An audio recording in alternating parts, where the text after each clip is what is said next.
All right, everybody on the screen with us today. I'm going to pass it over to a friend of mine, Kathy Rosenberg, who works in development. Before she gives her speech, though, about her introduction about Mr. Hunt, I want to encourage you as students or anybody else on here, faculty, staff, please, if you have questions for our guest speaker, when we get to our questions and answers, please start putting them in the chat feature so that we can ask those questions. I want to be able to give you an opportunity to speak one-on-one. So any questions you have coming up about what you'd like to know about from Mr. Hunt, however you'd like to do this, just put it in the chat feature and I'll call you.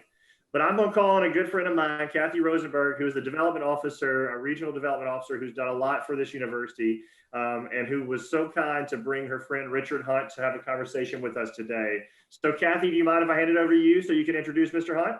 Thanks, Tucker. Hey, everybody. I'm glad you were able to join us today for Zoom and Learn. We're honored to have with us alumnus and donor Richard Hunt. Richard Hunt, otherwise known as the Cajun Banker, is president and CEO of the Consumer Bankers Association, CBA. He represents the retail banking industry, including the nation's largest bank holding companies and regional and super community banks. Since his appointment in 2009, Mr. Hunt led CBA and its members through an unprecedented regulatory environment and an era of technological transformation for the industry. Through an overhaul of CBA's mission and focus, Richard doubled annual revenue, increased membership, and realigned CBA's committee structure to tackle the industry's most important issues. Richard draws on a unique blend of political and legislative knowledge and expresses his views candidly. He's been called on to testify before Congress, is regularly interviewed by national and trade media, and speaks at industry conferences. Prior to joining CBA, Richard served as Senior Vice President of Federal Policy for the Securities Industry and Financial Markets Association, and was also the Senior Managing Director of the Securities Industry Association. In these roles, he led major initiatives on investment tax and retirement legislation. He began his career in the U.S. House of Representatives, where he served 7 years as Chief of Staff, 2 years as District Manager, and 3 years as District Representative for Louisiana Congressman Jim McCrary. Originally from Louisiana, Richard is a proud Ragin' Cajun, graduated from UL in 1989 with a BA from Business Marketing. And I know that he's a proud Ragin' Cajun. I've been to his office in Georgetown and there's Ragin' Cajun everywhere. Yeah. So Mr. Hunt currently serves as Chancellor of the prestigious Exchequer Club of Washington, D.C., formed in 1960 by a group whose professional interest is in the field of national economic and financial policy. A warm thank you and welcome to Richard Hunt, who will tell us about navigating through the political and financial landscape in a Cajun way. Welcome. Thank you, Kathy. Thank you so much. Hello, everybody. Hope everybody is doing well. I hope a couple of you are not skipping class right now to listen to me, but it's certainly an honor for me to appear before you. Kathy listed several things. The one thing I am most proud of, I am from Jennings.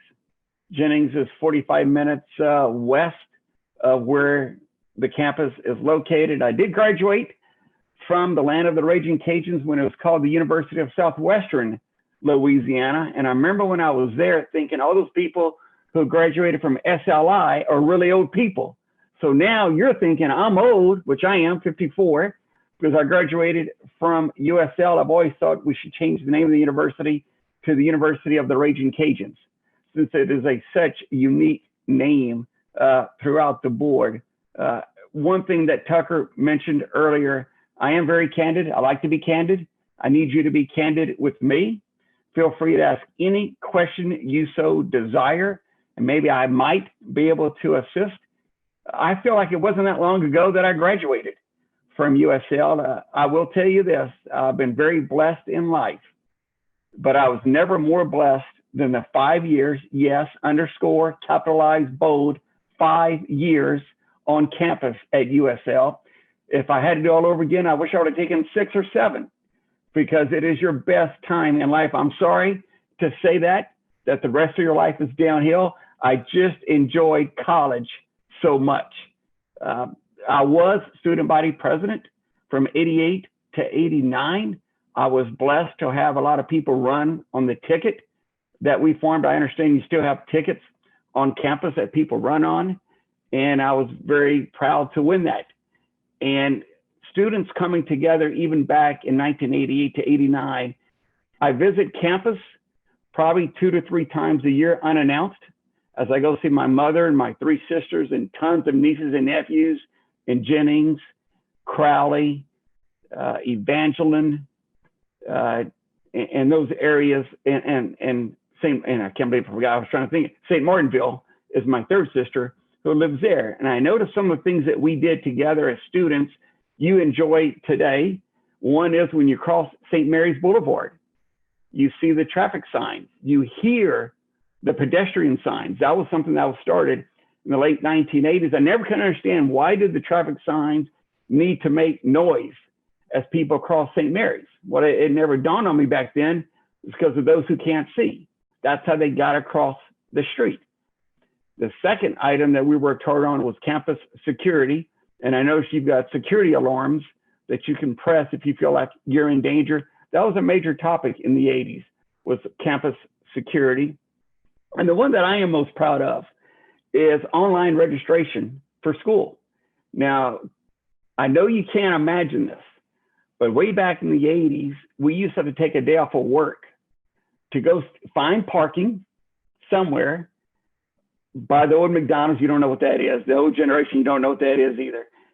We used to have to find parking, then go find our building to register for class for the next semester. I thought that was absurd for a university that was priding itself that it had some of the best computer science and engineering schools. So we went to Dr. Altamont and demanded, what's the holdup? And lo and behold, about 1.5 years later, we started what is now called online registration. So yes, I spent 5 great years on campus.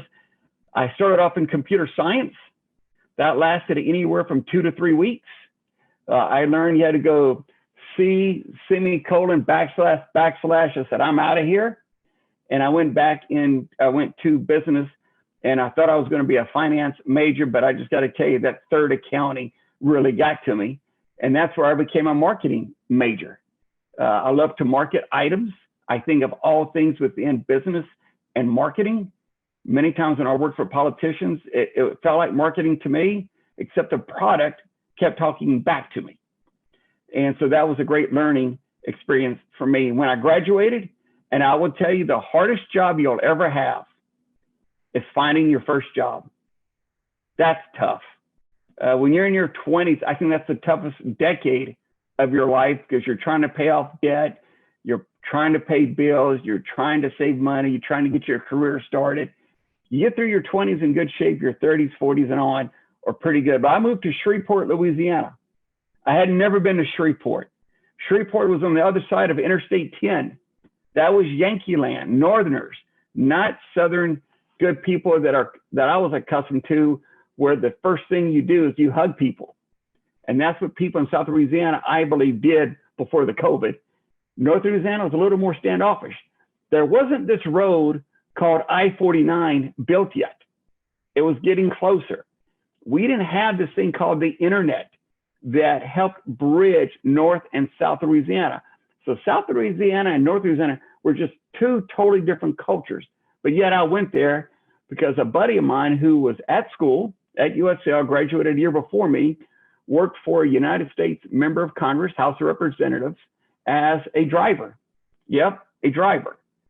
And when he left, he recommended me the importance of connections. Back then, we had to keep telephone numbers of each other to see where everybody was. And he recommended me for the job. And I took that job into Shreveport and started off at the very bottom staffer for a member of Congress. And that still remains today my favorite job, because it was such a great learning experience being with someone who was dealing with politics and policy in Washington, D.C., and back in the congressional district in Shreveport. So I was with that member of Congress every Thursday through Tuesday when they were down in the district working on behalf of constituents, trying to help constituents needing help with the federal government. I then got promoted to head of the state office, and then eventually to chief of staff to Washington, D.C. I tell people I got demoted to chief of staff and sent to Washington, D.C. I had never been to Washington, D.C. I do believe people born in Louisiana have an innate sense of politics and government, because the governor of Louisiana, regardless of who it is so much in the public persona. Usually everybody in Louisiana knows the name of the governor at least, and is a very powerful position within the state of Louisiana. So I think people are just more savvy and then sent to Washington, and that was different. I remember the first 2 weeks in Washington, I lived in an apartment that had underground parking, and I drove to my office at the United States Capitol that had underground parking, and it was cold. It never got above 25 degrees my first 2 weeks in Washington, so I literally did not go outside for 2 solid weeks as I acclimated to Washington, D.C. And I learned quite a bit in Washington as the chief of staff, the nexus between policy and politics. I worked on campaigns as well, and I encourage all of you, if you get the opportunity to work on a campaign, you will really see what you can do in a 24-hour time period. And usually that means there's an ending date. For instance, there's November 3rd of this year. I heard there's a presidential race. And on November 3rd is election day. And you're going to find out yes or no if your campaign is successful or not. And what you do, and you learn in college, you take that end date and you work your way backwards. When are you going to buy TV ads? When are you going to run print ads? When are you going to go visit the Rotary Club? When are you going to come out with a new issue? And you have to game out your entire campaign as though it's your life. And then on November 3rd, it's over. So you have to really understand what your campaign strategy is. And you cannot get that 24 hours back. You either won that day of news on that Monday or you lost it. And guess what happens after Monday? There's Tuesday. So if you can work in a campaign and really understand how much you can do in a 24-hour period and work and possibly hire people who have worked in campaigns, I think that would serve you very well. So then in about 2001, I had made it 12 years in the United States federal government. The way the retirement system works, you go to 20 or 25, it's really not much worth anything. I said, it's just time to get out of government. I need to go do something else. And that was around the time the Republicans had taken over the House of Representatives and the United States Senate. And a lot of these companies did not have Republicans. They only had Democrats. And so they wanted to add to the Democratic team so it'd be well balanced. And that's when they started hiring Republicans. And I went to work for a group called the Securities Industry Association. An association is a group of companies who join an organization to help their cause out. So you had Student Government Association on campus, and now you have associations. There are some 10,000 associations in this country. So I went and worked for them, the Securities Industry Association. We represented entities basically on Wall Street in New York City in investments. And they were responsible for the tax cut and retirement products. And I would tell you, we could do no wrong. Within reason, within the law, I could go and lobby members of Congress and get legislation passed quite easily. And there were the tax cuts, but 401ks, education programs, those kind of entities. And people would call me to go to New York to learn about New York. I was keen. And then 2008 happened, something I'm sure your parents have talked to you about. And if you have not read or watched the movie Too Big to Fail, I encourage you to do so, because it will repeat itself one day. Basically, banks were providing financing, not just banks, mortgage companies, credit unions, on and on and on, were providing mortgages to people who, quite frankly, couldn't afford it. And parents, customers were taking on too much debt as well. The old adage is you never buy a mortgage more than 2.5 times your gross salary.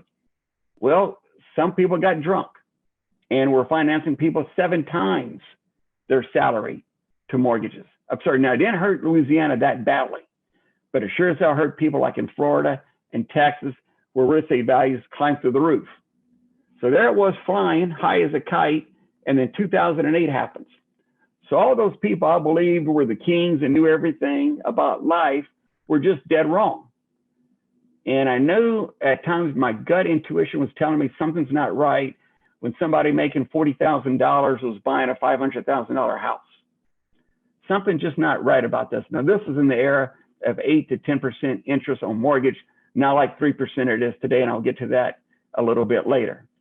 So after that ended, Congress had to come and bail out the banks, called the Great Bailout of Banks. You'll learn, I'm sure you've learned about that already.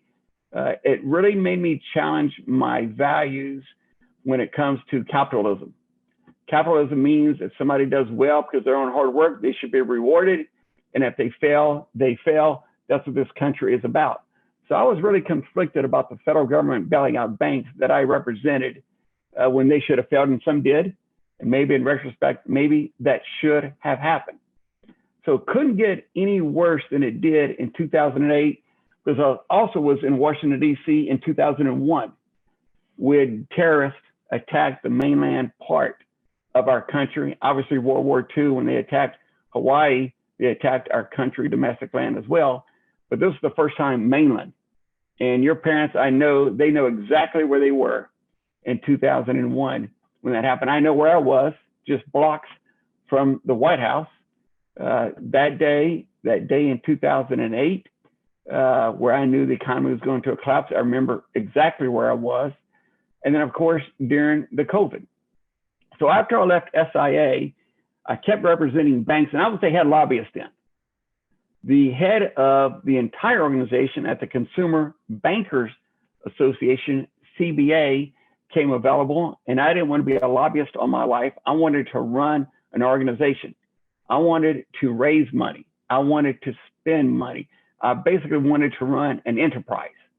And I did start off, as Kathy mentioned, the operation of CBA was about $4 million per year. It is now 14 million.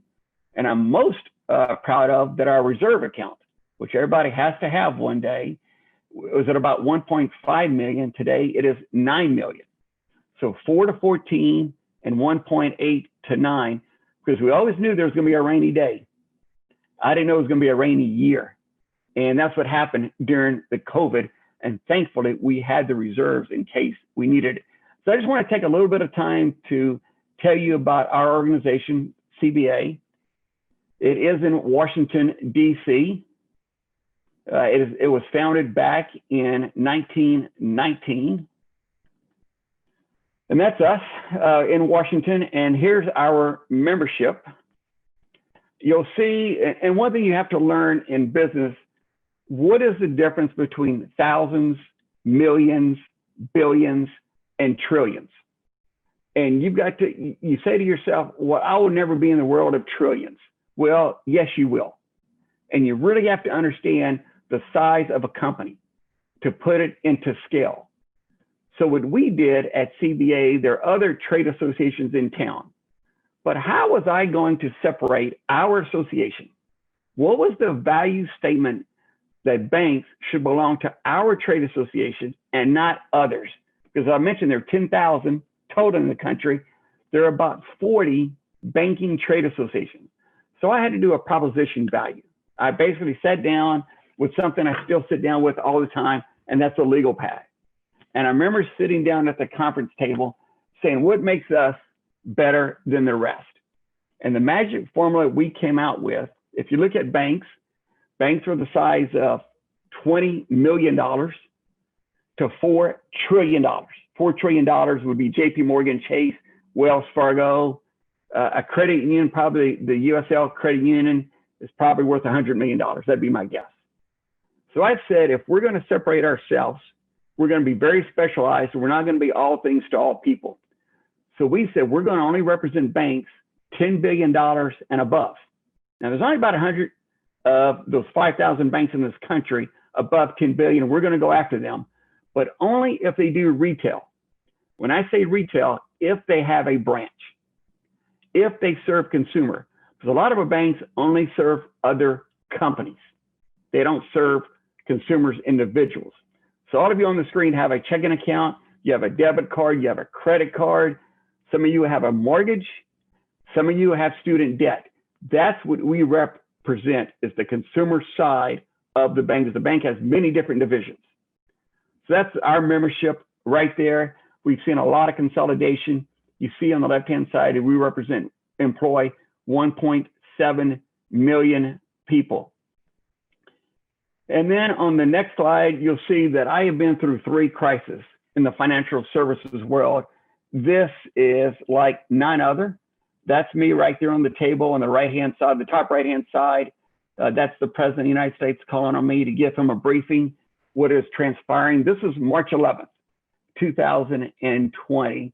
And we were telling the president what the consumers were thinking, how they were spending money as the crisis were starting to evolve.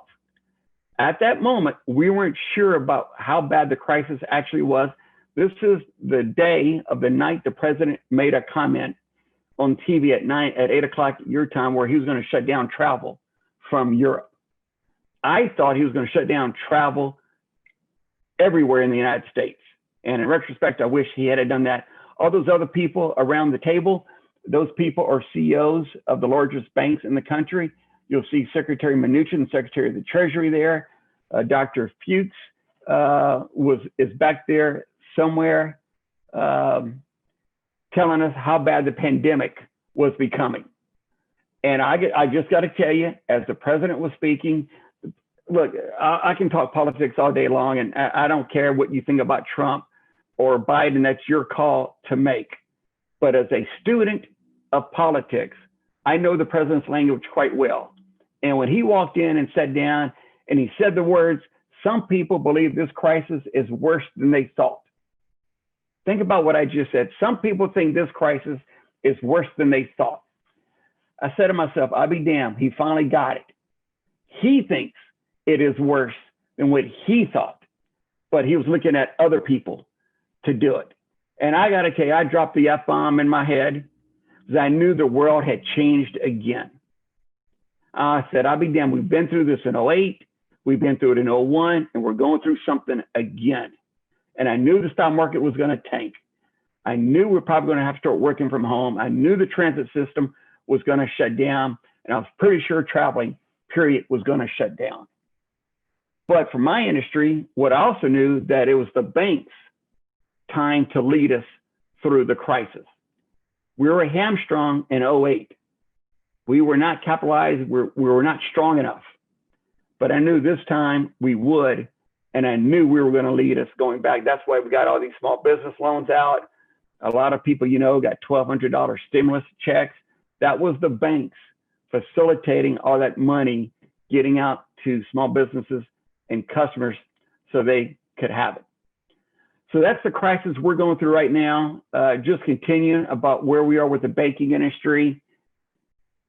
You can do 98% of all your banking right here on your phone. The only thing I can't get this thing to do is dispense cash. One day it's going to happen, but I can transfer money. You probably use Venmo. I use Zelle. But we used to have 18,000 banks in this country. But because of technology and because all of you don't like going into branches and you can do everything online, we're down to 5,000 banks. But don't just think of banks. Think about fast food restaurants. Think about airlines. We used to have something called record stores. In fact, New Generation was the store to go to in Lafayette when they used to sell these things called records, vinyl things, turnstile, gone. You can do everything on your phone now. So think about everything that you shop, everywhere you shop. There are probably less stores than there were even 5 years ago. Gap, Nordstrom's, fast foods, all of those things. You probably only just go to Amazon. I know I have a package that comes to my house almost on a daily basis. It is so much more convenient. But that is the transition we're going through in the banking industry, and we have to adjust about how to serve you. I wish consumers would make up their mind. They either want to do branches or technology, digital through their phone, but most of you go to both. They like the digital and they like the branches, but guess what? That costs too much. So you have to make a decision in business How are you going to serve your customer? And how much are you willing to spend to serve your customer? Because you have to remain profitable as generations churn. And on the right-hand side, the number of branches. We used to have 90,000 branches in this country. We're down to about 60,000. And you see we're closing more and more branches each and every day. Take a look around as you go home today or as you drive around the city, how many branches you count. I guarantee you in 2 to 3 years, there'll be less branches than what you just counted without any question whatsoever.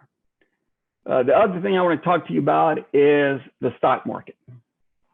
Now, you probably have not invested money into the stock market, but pretty soon you're going to start learning how to save. And what I wanted to show you about this is the market goes up and down.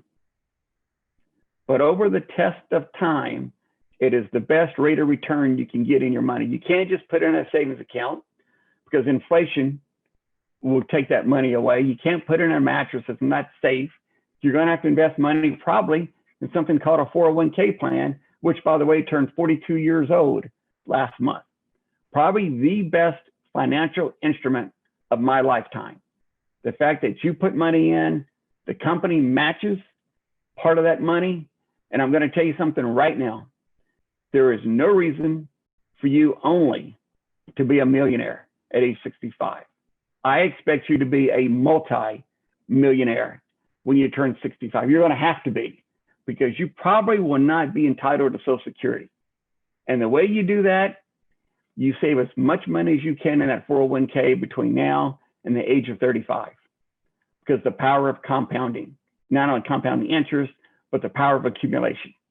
Look what has happened in the time between, let's call it 1990 to 2020. We had a Gulf War. We had a war on terror. We had 2008. And look, let me tell you, 2008 shook me to my core. We went from 16,000 to about 8,000 in the stock market, but we recovered. We've gone all the way to 29,000. I closed the stock market, rang the final bell, which is a special treat, on January 15th, 2020. We closed at 29,020. The market went down to 18,000. What has it done since? It has bounced back. You need to invest in the market, as Warren Buffett says, when the market is down, and don't time the market. No one, I'm sorry guys, ladies, no one is smart enough to time the market and know when the market is high and the market is low. It's called dollar cost averaging. You just invest as much as you can on a monthly basis, even if it's $25 a month. That is the only truth I think I know in business, is the value of the entity of the stock market. Now, that's just the Dow Jones. There's the NASDAQ, there's the S&P 500, but you've got to learn. And from what stats I have learned, most of you go to Yahoo Finance to get education advice. And that's a good place to go, but don't hesitate going to the Wall Street Journal and other publications as well. One thing I love is Twitter. I love me some Twitter. And now I know when you guys got on Facebook, you guys started off Facebook, then your parents got on Facebook, so you got off. And you try to stay one step ahead of your parents. I got that. So when I tell you I love Twitter, Cajun Banker is my handle. That's how I get my news. In the old days, you'd have to go to a publication's website to get the news. No. It's not how it works anymore. The publication has to come to you. And I get stories from reporters via Twitter before it goes on their website. Newspapers. I don't look at a physical newspaper anymore. I haven't done that in probably 10 years. I read Acadiana Now. I read the Shreveport Times. I read the Baton Rouge Advocate every single day. But I follow most of the reporters on Twitter as well. And by the way, good luck tomorrow night against UAB. And I do wear my red on Fridays during football season. You'll also see I'm on Instagram, and we do a lot of podcast series as well. So we're all in on digital technology. Just a couple final things to share with you before I turn it over and answer any and all questions you have. I just have my little notes here on the side. You've got a lot of things thrown at you early in life. You know more at age 20 than I probably did at age 40. It's just amazing how much productivity doubles I think in the old days, it was like every 8 years. Now it's every year and a half. There's amazing. You've got the whole world at your fingertips through internet. But guess what? The people coming in below you, they're going to have just as much knowledge at an early age than you have today. I keep watching the same movies over and over. Sorry. One movie I keep watching over and over is Shawshank Redemption. The guy was in prison for like 30 years. He gets out of prison, he goes, the world got out and got itself in a big hurry. That's how it feels like every day in the financial services world in Washington, D.C.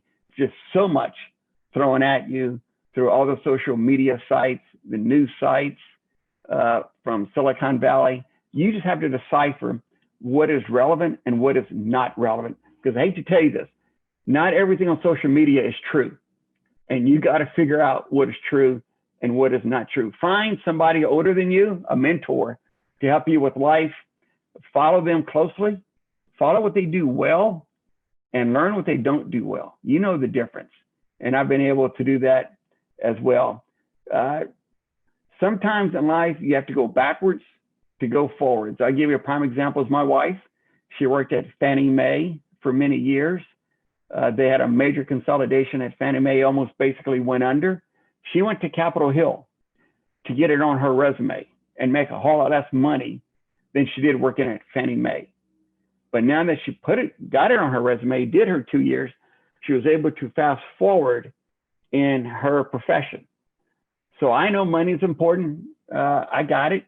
But sometimes you have to make less money to make more money. And you may not want to make a lot of money.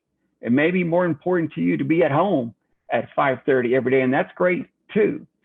But you can't have your cake and eat it too.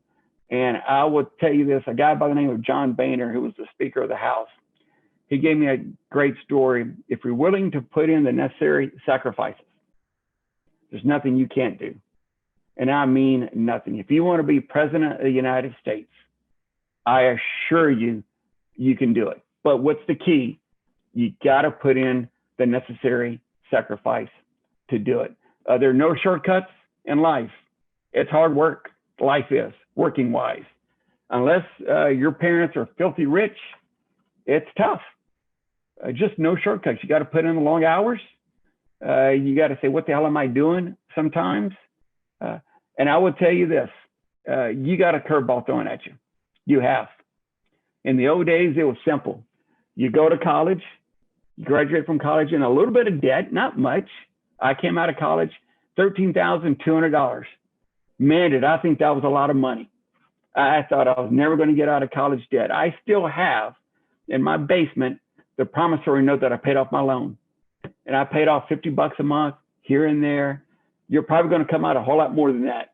It is atrocious what has happened to colleges and the amount of money they charge and the amount of money the federal government gives you with zero underwriting. I think it's sinister. There's now $1.5 trillion debt in student lending. And for them to expect you to pay it off, boy, that's going to be tough because the cost of college has gone up so much. But the other curveball is the job market. So you got out of college, usually there was a good paying job. After that, then married, kid, house, not necessarily in that order, but somewhere in that order. It was almost a guarantee. And I saw some stat the other day that most people no longer think it is the American dream and the guarantee like it once was. So you're going to have to hustle when you graduate, more so than probably any previous generation in finding a job. The COVID. So many businesses have shut down now. And I don't know when they're going to come back, especially if Congress does not hurry up and pass another stimulus bill. But the advantage you have over a lot of others who came before you is the networking capability, this thing called LinkedIn and other sites I have no clue about. So that was probably my one biggest advice I would give to you. Network like you've never networked before and do so every single day. You have no idea how many of your classmates are going to end up in some city that you end up and could possibly assist you like everybody's assisted others before. And hopefully you will assist others as well. So you've got that capability. because of the iPhone and technology to do things that we just did not have the advantage of doing. I'll just leave you with one other item, politics. Get involved in politics. It's your government. They determine as much as your future as you determine your future. Again, I don't care if you're Democrat or Republican or independent, involved. Make sure you understand other views. Understand what the enemy, I hate to use that word enemy, but when you're in a campaign, it's just a campaign. It's you versus them. Different philosophy of government. But understand where they're coming from. Understand why they think that. They're not dumb people just because they don't agree with you. But it helps you understand your argument if you know their argument. Sun Tzu made a famous comment, know thyself, know thy enemy, never fear 1,000 battles. You may lose, but you shouldn't fear because you know exactly what the other side is going to do. As I said, I'm a Republican, my wife is a Democrat. It's interesting in this household right now. We live a block away from Corville and Madeline from Louisiana. They live in Alexandria as well. I don't watch Fox News. She doesn't watch CNBC because they're both biased. And that's a challenge for you. I wouldn't know where to get your news, what to believe without it being slanted. So sometimes we just have to watch both and make your own argument. It is so polarized in Washington, D.C., it's not healthy for this country. And I personally hope somebody wins this election in a landslide, one way or the other, so we understand where this country is. So maybe we can come back together and speak civil to each other. It is just a different world, but be very careful where you get your news. Make sure you form your own opinion and don't hesitate to change your mind from where you are today till later. I will tell you, we sat around at a table the other day outdoors and had a discussion. What is the one policy position that a person that I have changed my mind on from the time I was in college? And I knew what it was right away, and that was minimum wage. Right now we're paying $7 minimum wage. 32 states pay a much higher wage than that. And I no longer buy the argument that it would cost jobs. Yeah, it might cost some jobs, but I think the benefits outweigh the negative. But look, just find a topic, write it down. What do you believe in your 20s? Look at it when you're 50s. You may think differently. There's nothing wrong with that. The other thing I did that I think helped me, I read a lot in college about finances. I know they teach you finance courses and everything else, but they don't teach you monthly obligations. You got to the extent you can, again, I get it. Most of you are in debt. You're trying to find a job, but to the extent you can, pay yourself first. Invest in the market or an instrument first, even if it's $25. If you can save as much as you can in your 20s and early 30s, that money will just double and double and double. I remember for about 6 years, I paid the minimum amount on my student loan debt, so I could put the maximum amount in my 401k that was matched by the government. That was a risk I took, but I had read that and read it. If you wait until your 40s or 50s to save, you have to save triple to quadruple the amount of money that you could put in your 20s and 30s. So Kathy, I will stop there. And I will entertain any questions, thoughts, comments anybody may have. Great. Tucker, can you lead us in that?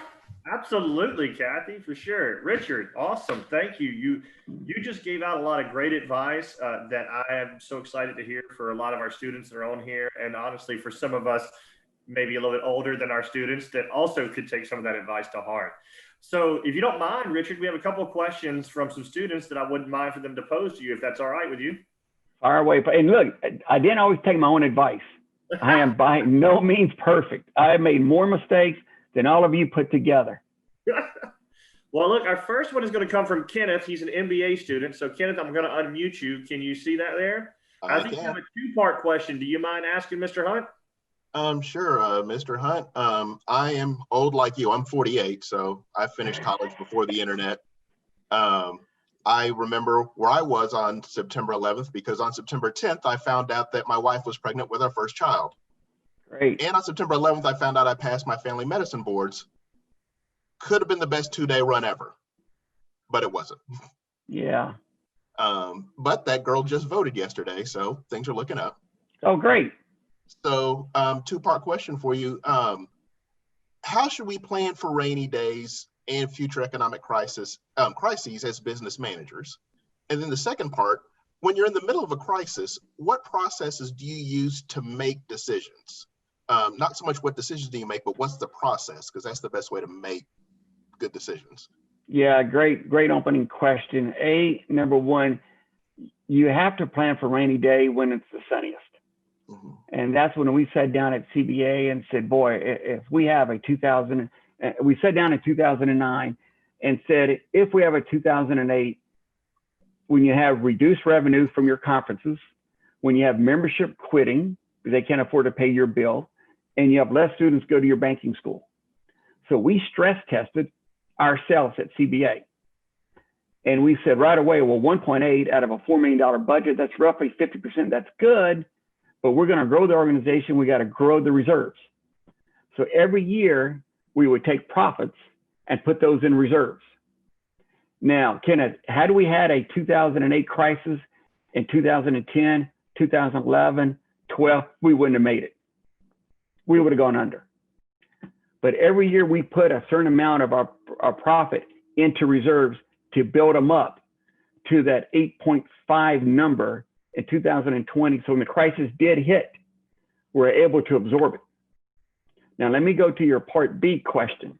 You better have good people on your team to help you manage through the crisis. I did not get up myself and unilaterally said, here's what we're going to do. I had a pretty good idea what I thought we needed to do, but I got my team together. And let me just tell you, whenever you hire somebody, you better invest the time and hours to fully vet that person. Because many times they're going to be with you more so than you're going to be with any family member. So don't do a one interview and done. It's 2 or 3 interviews with different people of your organization. As CEO of the organization, we have 34 people. I sit in on every single final interview with a person. I don't care what position they're coming in.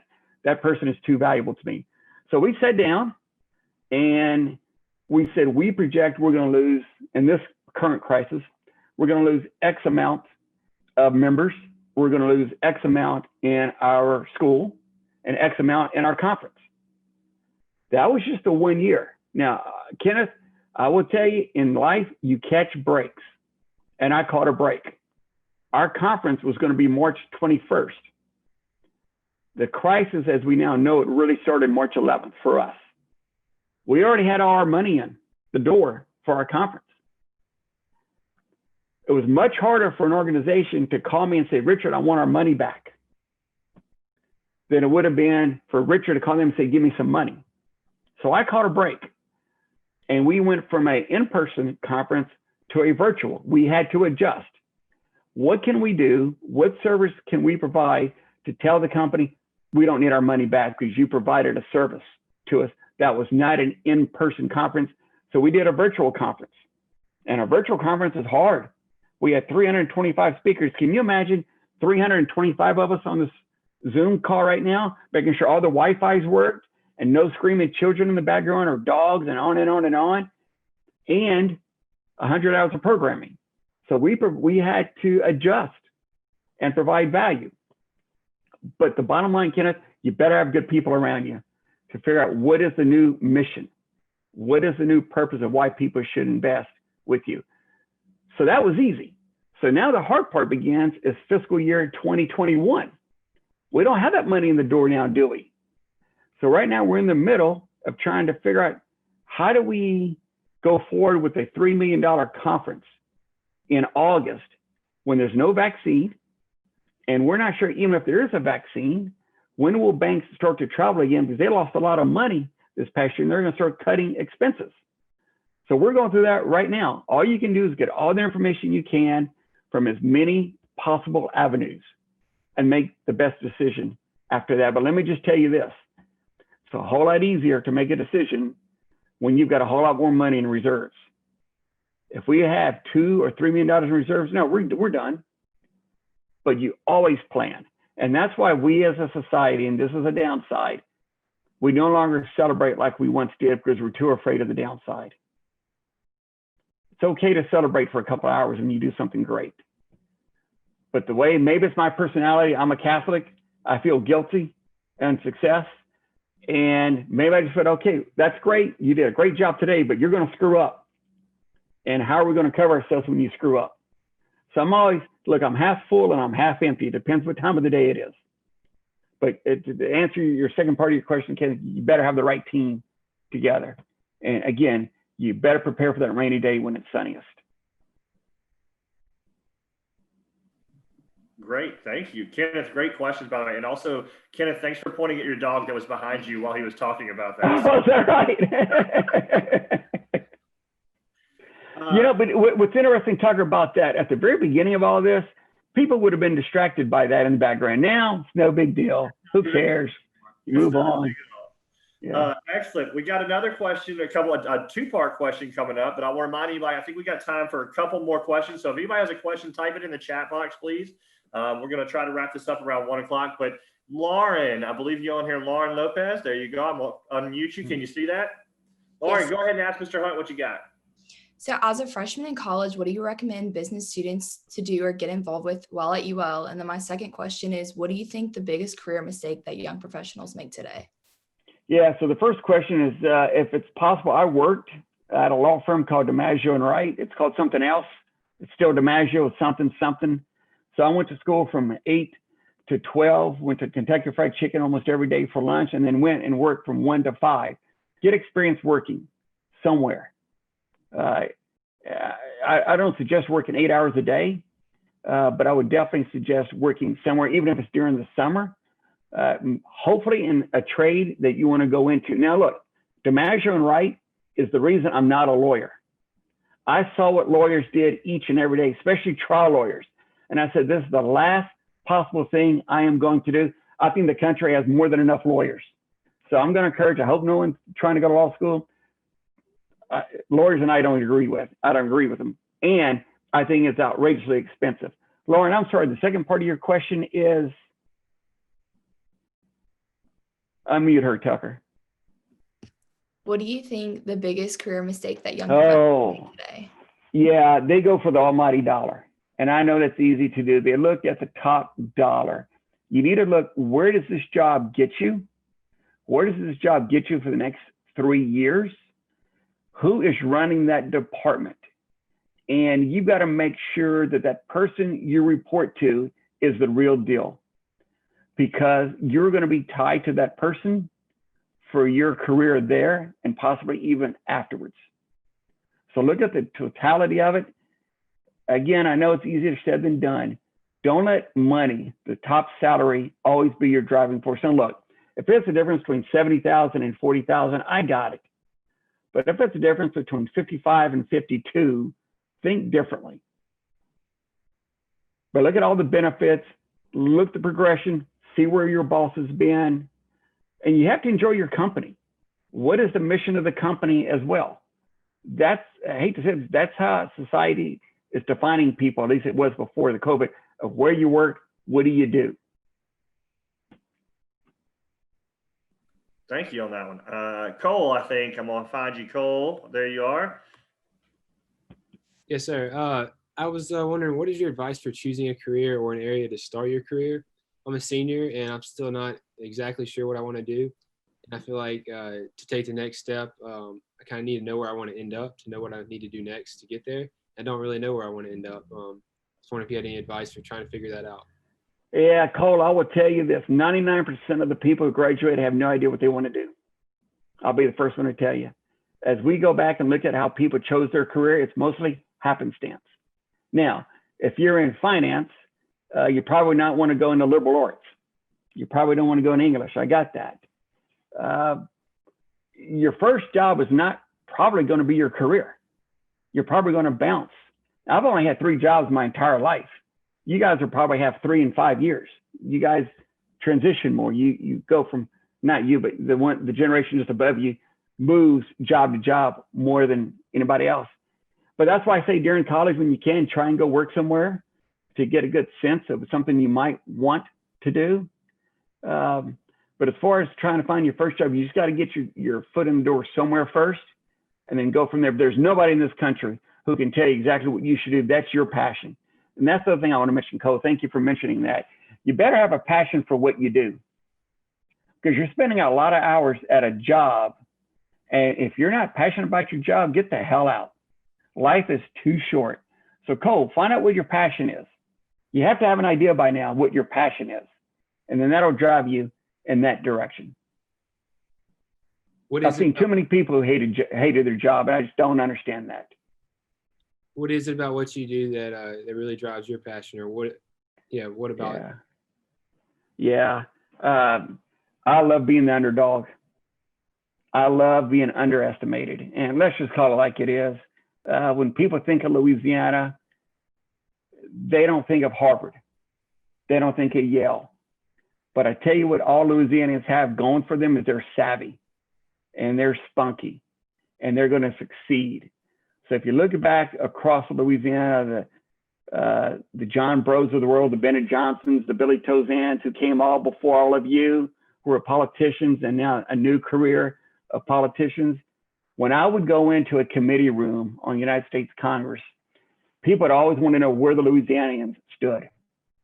Because if that's where their position was, that means they were going to probably bring 6 or 7 other members voting with them, because they thought the issue out. They had a good gut instinct of where to go, and they knew what would and would not work. So I would always use that savviness that you have as a Cajun and a Louisianian as a good reputation. But you have to fight harder. You just are. I had to. There was I think, an identity crisis of the Louisiana Cajuns. Were they Southwest? Were they Louisiana? Were they University of Louisiana Lafayette? On and on and on. And I think we're making great strides in that together. Look, I got to say this one more, Tucker. You've got a guy on campus. I have met thousands of individuals, and Brian Maggart may be one of the best individuals I have ever come across. He's your athletic director, in case you didn't know that. He's fighting LSU 60 miles down the road. He's trying to create a culture across all sports, trying to raise dollars in a COVID. Now, I shouldn't say this. He's probably not going to be here long. He's going to go on to bigger and better things like you all are as well, and it's tough to leave home. But follow his career. Follow what he's doing. He has to develop a product during a COVID to make money. And watch how he's doing it. And I hope he's successful. Across the board, I would tell you, of all the programs you have on campus, the one we like the best, sporting-wise, lady softball. The way that guy, Colasso, came in under turmoil, Kenneth, you're talking about crisis. That guy inherited a program in a crisis. And I don't know how he turned it around. I don't know if he got the softball players together and said, I'm sorry what happened before, but we got to have a mission and go forward. It's interesting to watch. And again, I've never met him, but it's just been interesting to watch him operate and lead a group of ladies to how well they're doing. Excellent. Cole, good questions. All right, we're going to do one last question. Just popped up because I think it's a good one for you to address. Kai Yi, is that right? Let me make sure. Where are you? Hold on. I'm unmute you. There you go. Yeah, so I would want to ask, like, what Go ahead. I would like to ask you, what would you advise for an international student in finding an internship in a state? Yeah, I heard a little bit about the international student part. What was the rest? I'm sorry? I didn't hear all your questions. Okay. What would you advise for international students in finding an internship in a state? So what was the last 2 words? In the state, finding Yeah. Look, when I was on campus, I thought the USL campus did something better than any other campus in the state, and that was promote international students. I remember they were just down the street, and I'd go to what they called their coffee hours. Look, I think in this world, you've got an advantage from a global perspective for international students. No longer is Lafayette a border with the internet the way it is. It is wide open. So I'm going to take your question and I'm have a little tact.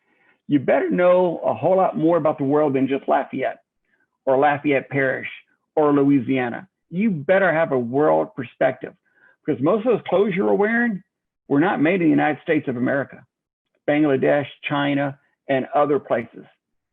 So you've got to bring an international perspective. And I think it doesn't matter what nationality you come from. I think at one time it did. I hope we've broken down those barriers. So, and Cole, going back to your question, just educate yourself as much as you can on a global perspective.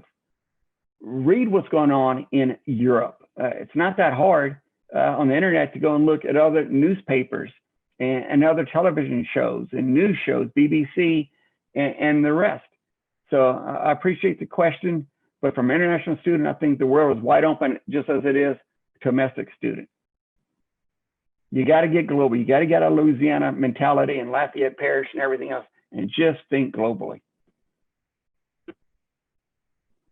Excellent.